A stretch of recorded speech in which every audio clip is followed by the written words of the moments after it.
people who've played for Barca or Real Madrid that have gotten loads of assists, you probably think of players like Cruyff, Ronaldinho, Zidane, Messi, and yet surprisingly the person that's third on the list is Sergio Roberto. I think the Premier League clubs have touched the levels of El Clasico recently. I mean, a lot more eyes have been focused on like Premier League games over the past couple of years as opposed to La Liga, because when you got Ronaldo and Messi leaving Spain, viewership for El Clasico is going to go down a lot and viewership for Premier League is going to go up more. I didn't actually watch the game, but from the highlights it did seem like it was really interesting, like back and forth, goals coming in like left, right, centre, 5 goals in the game. So yeah, it did seem pretty exciting. Also the fact that I think Ansu Fati scored a late minute equaliser when it seemed like Barcelona were going to lose by the 90th minute. To be fair, this season Barcelona have had some pretty terrible performances, especially like against Bayern and Benfica, but I mean yeah, I can see one of their players, PK, saying they held their own, they did pretty decent. I mean, given by the scoreline, the fact that they showed determination to come back even though they were losing, that implies yeah, it did play pretty well. I guess Ansu Fati was the super sub here from Xavi, brings him on, gets the goal to equalise, to balance the scoreline. I think this really shows the decline of Barcelona, because in previous years when they were at their prime 10 years ago or so, they really dominated El Clasico. I remember in one instance they won 5-0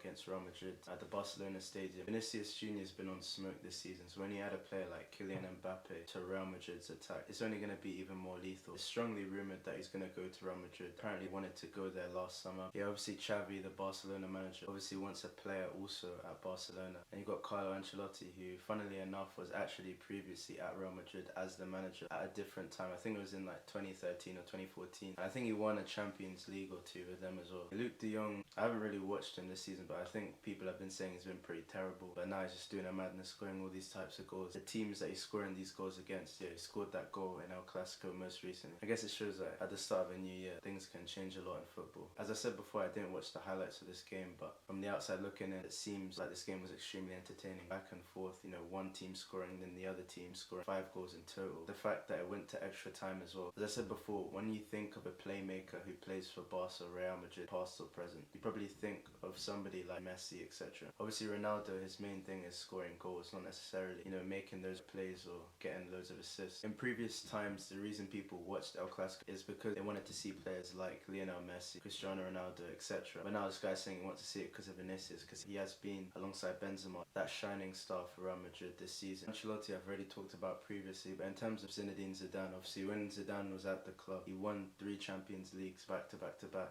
Obviously that's a ridiculous achievement. Then also the fact that he also won La Liga a couple of years ago as well, that's just a dream for any manager. Back in the day when Messi and Pep Guardiola were at Barcelona together as player and manager respectively, at that point Barcelona and Messi just used to dominate El Clasico, but obviously now those times have really changed. Obviously that's a massive advantage, having one of the best players of all time at your club when playing against Madrid. But when Messi left, obviously you're at a disadvantage, because when someone that good leaves your club, it's going to have such a massive effect, not just your overall performances but also other stuff like revenue and just overall eyes on Barcelona. When Messi's not in your team, way less people are going to be interested in watching the team, etc. The mad thing about this is that Ferran Torres only just came to Barca this month, the January transfer window, whereas Eden Hazard's been at Real Madrid for like 2-3 years now and he still hasn't really done anything, partially because of injuries, but then also in general Hazard just hasn't really been up to the level he was at when he was at Chelsea. Federico Valverde got the winner during extra time to seal it for Real Madrid. Beating your rivals Barca must obviously feel good, especially when you do it late on like that, to break the deadlock at 2-2. Even though right now it's fairly delicately poised between Barca and Madrid in terms of how many wins each club has gotten, I feel like if Barca don't fix up, Real could potentially dominate El Clasico now, because right now they're so clear of Barca. I think there's like 17 points or so between them in the La Liga table. There's a big difference between the two